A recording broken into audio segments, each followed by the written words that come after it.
Hi everyone, আসসালামু আলাইকুম। Welcome to my channel. কেমন আছেন সবাই? আমি তো আলহামদুলিল্লাহ ভালো আছি। তো গতকালকের ভিডিও এটা আমার। গতকাল থেকে আমি আমার ব্লগটা স্টার্ট করেছি। এটা হচ্ছে বিকেলবেলা, এখন 6:30 বাজে। শালিনী স্কুল থেকে এসেছে, ওকে খাইয়ে ঘুম পাড়িয়ে দিয়েছি। আর এখন ওর বাবা কিছু বাজার করে নিয়ে এসেছে, সেই বাজারগুলো আমি আপনাদের সঙ্গে শেয়ার করছি। আর আজকে কি রান্না করব সেই রান্নাগুলো আমি আপনাদের সঙ্গে শেয়ার করব। এখানে নিয়ে এসেছে, এগুলো হচ্ছে চিকেন নাগেটস। অনেক আপুরা মালয়েশিয়াতে থাকে, আগের আমার ব্লগে জিজ্ঞেস করেছিল আমি কোন ব্র্যান্ডের চিকেন নাগেটসগুলো খাই বা বাচ্চাদেরকে কিনে দেই, যে ব্র্যান্ডের চিকেন নাগেটসগুলো, সেগুলোর নামটা আমি বলে দিচ্ছি। এই চিকেন নাগেটসের ব্র্যান্ডটা হচ্ছে আয়াবস। এটা হচ্ছে মালয়েশিয়ান ব্র্যান্ড। এই ব্র্যান্ডের সসেস বা বাচ্চাদের যে কোনো খাবারগুলো, যেমন বার্গার স্লাইসগুলো চিকেনের, এগুলো কিন্তু খুবই ভালো এই ব্র্যান্ডের। সবসময় আমি এই ব্র্যান্ডের খাবারগুলোই খাই। নাগেটগুলো খুব ভালো। তো বাচ্চাদের জন্য কিছু খাবার কিনে নিয়ে এসেছে ওর আব্বু, যেহেতু আগামী দিন ওদের স্কুল খোলা, সেজন্যে এখন আমি এগুলো গুছিয়ে রাখবো। অনেক কিছু টুকিটাকি কিনে এনেছে। আসলে বাচ্চাদের টুকিটাকি তো কিনে দিতেই হয়, ওরা তো সবসময় এই খাবারগুলোই বেশি পছন্দ করে। তো বাচ্চারা যেই খাবারগুলো পছন্দ করে আমরা বাবা মারা কিন্তু তাই চাই কিনে দিতে। আর শালীন আমার পিছনে ও দুষ্টুমি করতেছে, এটা সেটা ধরে নিচ্ছে। তো এখন আমি এগুলো গুছিয়ে ওদেরকে ঘুম পাড়িয়ে দিব। আর এটা হচ্ছে পরের দিন সকালবেলা। শালীন এখন স্কুলে যাচ্ছে, ওর ভাইয়া আছে, আপু আছে সাথে। ওর আব্বু এখন কার ড্রাইভ করতেছে। ওর আব্বু বলতেছে চলো তোমাকেও আজকে সাথে নিয়ে যাই, সব সময় তো আমাদের পার্কে হাঁটো, আজকে তোমাকে এক পার্কে নিয়ে যাব। তো আমরা বের হয়েছি বাচ্চাদেরকে রেডি করে। এখন আমাদের সময় হচ্ছে 6:30 বাজে, মানে 6:40 বাজে। তো আমরা প্রথমে একটা রেস্টুরেন্টে বসেছি, এটা হচ্ছে বাঙালি রেস্টুরেন্ট। এই রেস্টুরেন্টের খাবার কিন্তু অনেক সুস্বাদু। এখানে আমরা খাসির মাংস আর চাপাতি অর্ডার করেছি, খুবই সুস্বাদু এই রেস্টুরেন্টের খাবার। তো শালীনের খাবারটা অলরেডি চলে এসেছে, ও খেয়ে নিচ্ছে। এখন আমাদের খাবারটা আসবে, আমরা ওয়েট করতেছি খাবারটার জন্য। তো এই তো আমাদের খাবার এখন চলে এসেছে, এখন আমরা খাবারটা খেয়ে নিচ্ছি। খেয়ে বাচ্চাদেরকে স্কুলে দিয়ে আসব। ওদেরকে স্কুলে দিয়ে আমি, ওর আব্বু আমাকে আজকে একটা পার্কে নিয়ে যাবে, বলতেছে সবসময় তো এক পার্কেই ঘুরো, আজকে অন্য পার্কে তোমাকে নিয়ে যাব। তো ভাবলাম যাই ঘুরে আসি একটু পার্কে, ওখানে যাব। ওরা বসে নাস্তাটা খাচ্ছে। আসলে সকাল ভোরবেলা ওদেরকে উঠতে হয়, ঘুম থেকে উঠে তারপর বিকেলবেলা আবার বাসায় আসে। ওরা বিকেলে বাসায় আসতে ওদের সময় হয়ে যায় প্রায় 4টা 4:30টার মতো বেজে যায়। তো এখন আমরা নাস্তাটা খাচ্ছি সবাই মিলে।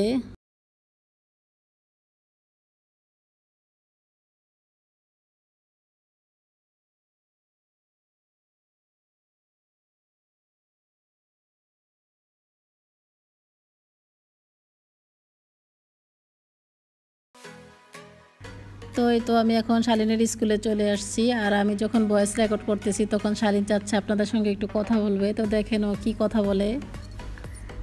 আসসালামু আলাইকুম ভিউয়ার্স, আসসালামু আলাইকুম আন্টি আর আঙ্কেল। আমি আজকে স্কুলে যাইতেছি। কেমন আছো সবাই? কেমন আছো সবাই? আমার জন্য সবাই দোয়া করবে। আমার জন্য সবাই দোয়া করবে। বাই। আল্লাহ হাফেজ সবাইকে। আল্লাহ হাফেজ সবাইকে। পারি না। তো দেখলেন তো শালীন কিভাবে কথা বললো। ও আসলে তেমন ভালোভাবে গুছিয়ে কথা বলতে পারে না, এখনও ছোট মানুষ। তো যাই বলেছে আপনাদের সঙ্গে, জানি না কেমন হয়েছে, অবশ্যই কমেন্টস করে জানাবেন। তো এখন আমরা পার্ক থেকে হেঁটে বাসায় চলে এসেছি। বাসায় এসে আমার অনেক শাক হয়েছে, সেই শাকগুলো এখন আমি তুলে নেব। আজকে কলমি শাক রান্না করব। তো ভাবছি এখান থেকে কলমি শাক নিব। আর আমাদের আশেপাশে অনেক ওয়ার্কার্স আজকে কাজ করতেছে, ওদেরকে ডেকে বলে দিয়েছি যে তোমরা শাকগুলো নিয়ে যেও, আমরা তো খেয়ে শেষ করতে পারি না। তো ওদেরকেও আমি কিছু শাক তুলে দিব, আর বাকি যেগুলো আছে ওরা হাত দিয়ে তুলে নেবে। আর যে শাকগুলো একটু পোকা পোকা হয়ে গিয়েছে সেগুলো আমি কেচি দিয়ে ছাঁটাই করে দিব। আশেপাশে যেই শাকগুলো পোকা হয়ে আছে সেই শাকগুলো যেহেতু খেতে পারতেছি না, সেহেতু আমরা এগুলো নষ্ট করে তো কোনো লাভ নেই। আশেপাশের লোকজনকে যদি ডেকে দিয়ে দিই তোরা নিয়ে খাক, ফেলে দিয়ে তো কোনো লাভ নেই। তো ভাবলাম ওদেরকে দিয়ে দিই শাকগুলো। তো এখন আমি শাকগুলো তুলে নিচ্ছি, তুলে তারপর রান্নাটা স্টার্ট করব। আর দেখি সাথে কি রান্না করি। প্রথমে আমি শাকগুলো নিয়ে তারপর বেছে ধুয়ে কেটে বসিয়ে দেবো। আর ওই তো আমাদের ওয়ার্কার্স কাজ করতেছে, ওদেরকে ডেকে বললাম। আর এই শাকগুলো আমি তুলে রেখেছি, ও বলছে পরে যাওয়ার সময় নিয়ে যাবে। আর বাইরে আজকে প্রচুর গরম, অনেক রোদ উঠেছে। বাইরে থেকে শাকগুলো কেটে এনে কিন্তু আমি একদম হাঁপিয়ে গিয়েছি। শাকগুলো নিয়ে এসেছি, এখন আমি শাকগুলোকে বেছে নিচ্ছি। বেছে তারপরে শাকগুলোকে আমি ভালোভাবে ধুয়ে নেব। প্রথমে আমি লবণ দিয়ে শাকগুলোকে ধুবো, যেহেতু বাইরের শাক আমরা নিজে চাষ করেছি, এগুলোর মধ্যে অনেক পোকামাকড় থাকতে পারে। কারণ অন্যরা যখন কৃষকরা যখন ফসল করে তখন কিন্তু তারা মেডিসিন স্প্রে এগুলো ব্যবহার করে, আমরা তো কিছুই ব্যবহার করিনি, হয়তো ওগুলোর মধ্যে পোকা থাকতে পারে। সেজন্য আমি লবণ দিয়ে 1 মিনিটের মতো ভিজিয়ে রাখবো, তারপর এটাকে ভালোভাবে ধুয়ে নেব। ধুয়ে ছোটো ছোটো টুকরা করে আমাদের দেশে যেভাবে রান্না করে ঠিক ওইভাবে আমি আজকে এই শাকটাকে রান্না করব।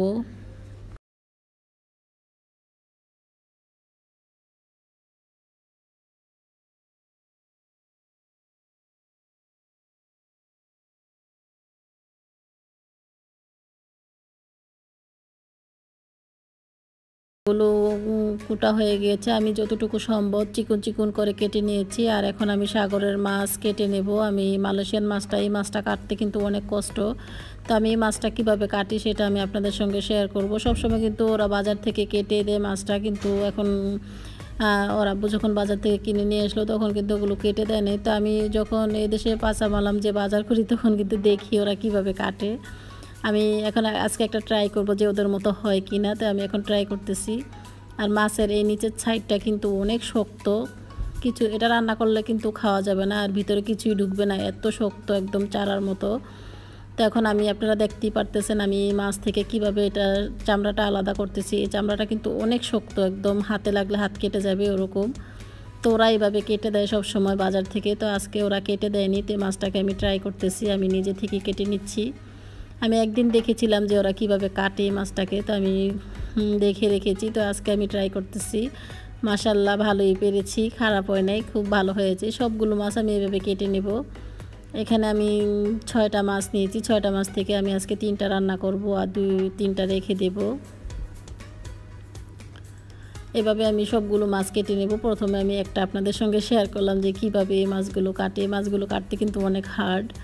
এই তো আমার মাছগুলো কাটা হয়ে গিয়েছে, এভাবে আমি মাছগুলো কেটে নিয়েছি। এখন দেখতেই পাচ্ছেন ভিতরে বোঝা যাচ্ছে মাংসের মতো কালারটা। এই মাছটা খেতে কিন্তু খুবই ভালো লাগে। তো কিভাবে আমি রান্না করব সেই রান্নাটা আমি আপনাদের সঙ্গে শেয়ার করব।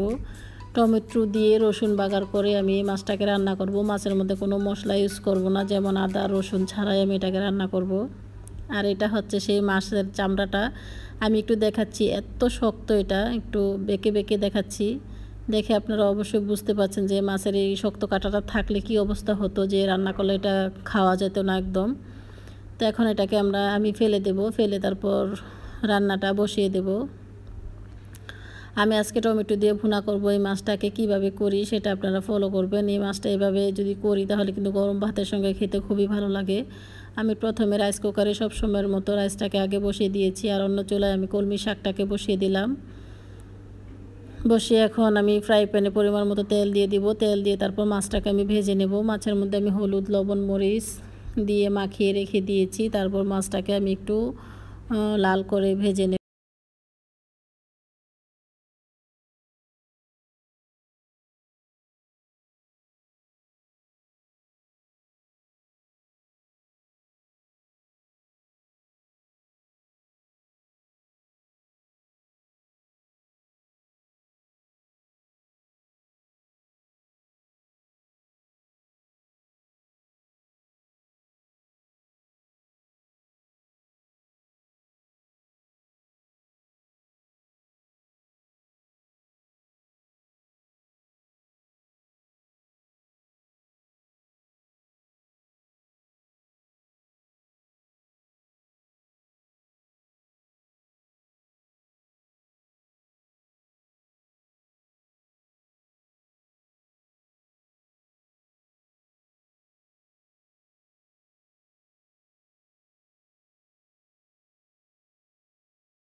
রেডি করে নিয়েছি, হলুদ লবণ মরিচ দিয়ে আমি মাখিয়ে রেখেছিলাম। আর মাছটাকে আমি 2 টুকরো করে কেটে নিয়েছি। একটা মাছকে 2 টুকরো করে কেটে নিয়েছি, কারণ মাছগুলো একটু বেশি বড় ছিল তাই। এখানে আমি 3টা মাছ নিয়েছি, 3টা মাছই এখন আমি একটু লাল লাল করে ভেজে নেব। এই মাছটাকে লাল করে ভেজে নিলেই খেতে ভালো লাগে, একটু শক্ত শক্ত হয় আর কি মাছটা। এটা হচ্ছে মালয়েশিয়ান সাগরের মাছ। ইন্দোনেশিয়ানরাও কিন্তু এই মাছটাকে অনেক পছন্দ করে। আমরাও একসময় খেতাম না, এখন খেতে খেতে আমার কাছে খুবই ভালো লাগে। আর আমি যেভাবে রান্না করি এভাবে খেতে অনেক মজা লাগে, তাই আমাদের এই মাছটা আনা হয়। অনেক সময় এটাকে ফ্রাই করে তারপর সাম্বাল দিয়ে আমরা খাই, খুবই ভালো লাগে। এই দেশের মানুষরা যেভাবে খায় ওইভাবেই আমরা খাই। এদেশের মানুষরা বেশিরভাগ এটা পোড়া দিয়ে খায়, পোড়া দিয়ে খেলেও কিন্তু খারাপ লাগে না, ভালোই লাগে। সাথে সাম্বাল থাকে, টক থাকে, খেতে ভালো লাগে। তো এখন আমি শাকটাকে নেড়ে দিচ্ছি, আর এদিকে আমার মাছটা হলে আমি মাছটাকে উল্টে দেবো।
শাকটাও হয়ে গিয়েছে, শাকটাকে আমি একটা বোলের মধ্যে বেড়ে নিয়েছি। তারপর এখন শাকটাকে আমি বাগার দিয়ে দেবো। শাকটা খুব সুন্দর নরম সিদ্ধ হয়ে গিয়েছে, এখন শাকটাকে বাগার দিব।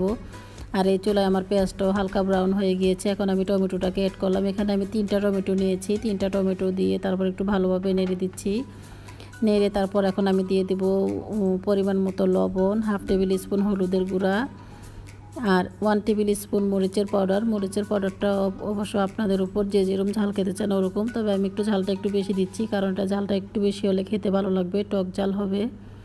তখন আমি মশলাগুলো দিয়ে একটু ভালোভাবে নেড়ে দিচ্ছি। নেড়ে আমি একদম চুলাটাকে ডিম করে তারপর ঢেকে রাখবো টমেটোটা সিদ্ধ হওয়ার জন্য।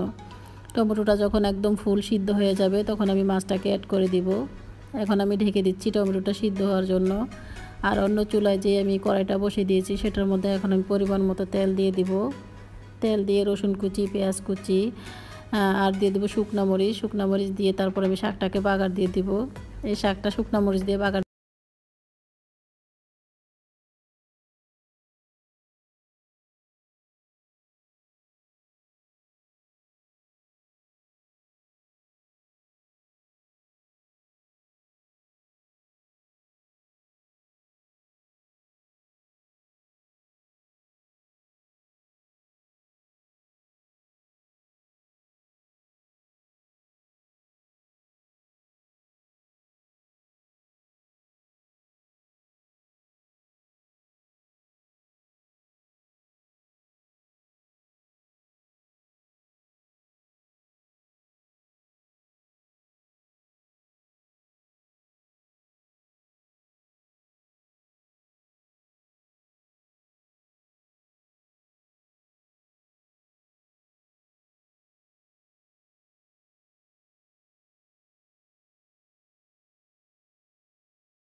তো এখন আমার মাছটা রান্না হয়ে গিয়েছে, আমি একটু আলতোভাবে নেড়ে দিচ্ছি কিছুক্ষণ পর পর, কিন্তু আমি কোনো কিছু দিয়ে নেড়ে চেড়ে দিচ্ছি না, জাস্ট হাতে একটু এভাবে ঘুরিয়ে ঘুরিয়ে নেড়ে দিলাম। মাছ বোনাটা হয়ে গিয়েছে, এখন আমি চুলাটাকে অফ করে দিয়েছি। এখন অপেক্ষা করব ভেন্ডিটা সিদ্ধ হওয়ার জন্য। এই পাকে আমি আমার হাতের কাজগুলো সেরে নেব। আমি পুরো রান্নাঘরটাকে ক্লিন করে নিয়েছি। এখন বেসিনটাকে আমি সাবান দিয়ে ঘষে ঘষে ধুয়ে নিচ্ছি। প্রতিদিনই আমি রান্নার পর বেসিনটাকে ভালোভাবে ধুই, কোনো দিনই কিন্তু শেয়ার করা হয় না আপনাদের সঙ্গে। তো ভাবলাম আজকে শেয়ার করি আমি কিভাবে আমার বেসিনটাকে আমি সাবান দিয়ে ধুয়ে ক্লিন করি। আমি প্রথমে সাবান দিয়ে ঘষে ঘষে ধুয়ে নেই, তারপর আমি ভিজা তাওয়াল দিয়ে মুছে নেই, তারপর একটা শুকনো ন্যাকড়া দিয়ে আমি ভালোভাবে শুকনোভাবে মুছে নেব, কারণ রান্নাঘরটা শুকনো থাকলে আমার কাছে ভালো লাগে। যখনই বেসিনটা ভিজা থাকে তখনই কিন্তু আমি শুকনো রাখার চেষ্টা করি। তাই তো আমার বেসিনটা ক্লিন করা হয়ে গিয়েছে। বেসিনটা ক্লিন করার পর আমার ভেন্ডিটাও প্রায় সিদ্ধ হয়ে এসেছে। এখন আমি ভেন্ডির ভর্তাটা বানিয়ে নেব। ভেন্ডির ভর্তাটা আমি কিভাবে বানাই সেটা আপনারা ফলো করবেন। এই ভেন্ডির ভর্তাটা কিন্তু গরম ভাতের সঙ্গে খেতে খুবই ভালো লাগে। এখন আমার ভেন্ডিটা সিদ্ধ হয়ে গিয়েছে, প্রচুর অনেক গরম, ভেন্ডিটা ধরাই যাচ্ছে না, তাই আমি একটা সিজার দিয়ে ভেন্ডির মুখগুলো কেটে দিচ্ছি। কেটে তারপর এটা যখন ঠান্ডা হবে তখন আমি ভর্তাটা বানিয়ে নেব। এই ফাঁকে আমি শুকনো মরিচ টেলে নিয়েছি, পেঁয়াজ কাটা ছিল আমার আগে থেকেই। তো এখন আমি ভর্তাটা বানিয়ে নেব। এই তো আমার সব কিছু রেডি। আমি এখানে পরিমাণ মতো নিয়েছি লবণ, পেঁয়াজ কুচি আর 5-6টা শুকনো মরিচ। শুকনো মরিচটা কিন্তু এই দেশি তেমন বেশি ঝাল না, তাই আমি মরিচটা বাড়িয়ে নিয়েছি। মরিচটা আপনাদের পছন্দ মতো আপনারা দিয়ে নেবেন। আর নিয়েছি পরিমাণ মতো সরিষার তেল। সব কিছু এখন আমি ভালোভাবে মথে নেব। পেঁয়াজ, লবণ, সরিষার তেল ভালোভাবে মথে তারপর আমি ভেন্ডিটাকে অ্যাড করব, করে তারপর ভালোভাবে মিক্স করে নিব। এই ভেন্ডির ভর্তাটা কিন্তু এইভাবে খেতে খুবই ভালো লাগে, আমার কাছে অনেক ভালো লাগে। কার কাছে কেমন লাগে জানি না, তবে আপনারা ট্রাই করে দেখতে পারেন। আশা করছি সবার ভালো লাগবে এই ভর্তাটা। আসলে প্রতিদিন আমি যাই করি সেগুলো আমি আপনাদের সঙ্গে শেয়ার করি, জানি না কেমন লাগে। অনেক আপুরা আছে খুব সুন্দর সুন্দর কমেন্টস করে, আমার খুবই ভালো লাগে। আমি চেষ্টা করব নেক্সট ব্লগে যারা যারা আমাকে ভালো ভালো কমেন্টস করে, বা যে আপুরা আমার মুখে তোমাদের নামগুলো শুনতে চাও অবশ্যই আমাকে কমেন্টস করবে, আমি তোমাদের নামগুলো বলার চেষ্টা করব। এই তো শালিনী স্কুল থেকে চলে এসেছে, ওকে খাইয়ে দাইয়ে রেডি করলাম, ও এখন ঘুমোবে। আর ওর আব্বু কিছু ফল নিয়ে এসেছে, সেগুলো খোলার চেষ্টা করতেছে।